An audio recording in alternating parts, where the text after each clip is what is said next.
looked at a late 80s, early 90s prototype today. Also did a little walk around with a mid 80s Formula One car. Let's go a little more modern era, late 90s, early 2000s. Panoz prototype, front engine Roadster. These things are amazing. You are looking at the 1999 Panoz LMP-1 Roadster S. That is right, Don Panoz saying, you know what, front engine, gotta be. Every other prototype for the longest time, all rear engine. Mr. Panoz, though, said, no, we're gonna do something different and funky. Love Don. And so with this, we have a 6-liter Roush Yates Ford V8 stuffed up front, and just an acre or two, a lot of yardage of vehicle. Look at all the carbon here, just amazing with this splitter. Look at the size of that thing, right? Not only feeding ducting centrally here to the brakes, but also, if you notice, it's not huge, but there is a tunnel on both sides here, sweeping upwards that we can see. That produces downforce at the front of the car. Got your air jack centrally mounted here up front. Anti-roll bar connected to the rocker arms here. This whole front substructure out front of this big thundering motor. Pretty interesting knowing that here we have to bolt a motor to the car, this V8 as a stressed member, and then also mount in front of the motor. Everything that is necessary here in this big carbon structure to carry the front suspension, pushrod front suspension, rocker arms here, conventional damper and spring setup. You see the steering going on there, leading there to our front-mounted steering arms. Also with the super long hood, which we'll go walk over to in a moment. The ducting there feeding into the radiators to keep this hot rod cooled.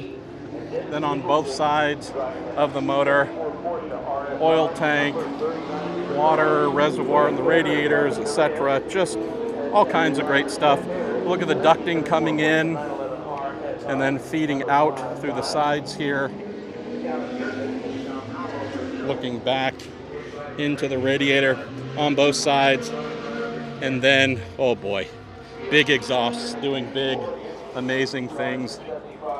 Just saw my friend Gunnar Jeanette, who had a little moment sitting in the car, said he hadn't been in this in like 20 plus years. I don't understand that because he still looks like he's 20 years old. But just such an amazing vehicle. Also the single roll hoop era, no longer allowed, hadn't been allowed for a long time, but I love the looks of these cars. Just with that single dedicated roll hoop, and also how short the car is. Obviously with everything at the front being the primary, the business end of the car instead of the back in most prototypes, just means that everything aft of the cockpit pretty darn short, pretty darn compact. You look at this rear wing, this is no joke as well. Splitter, not massive, right? There's a lot of stuff going on back here. Drive to the rear wheels, transaxle as well, taking up space. So we don't have a hugely upswept diffuser, but it certainly worked. But you look at the rear wing on this thing. Holy heck. This is no joke. Just such a unique creature and beloved creature.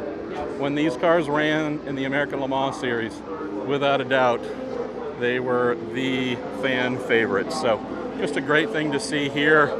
Owner George Crass, he's been running this for a little while. You can see some of the participant stickers on the side of the roll hoop here. A little bit of battery work going on. Got some signatures up here from David Brabham, Eric Bernard, two gents who happened to win the Portland ALMS race in '99 and Petit Le Mans. But look at this thing, for real. There's nothing like it, and I love it when we get to see things like this, where it's not the 50th or the 100th Porsche 911, but indeed one of so few that were ever made, and we just don't get very many of these still running today. And as promised, take a look. That's a lot of hood for a prototype. Such a glorious vehicle. So thankful it is here in Monterey for the 2022 edition, the Rolex Monterey Motorsports Reunion.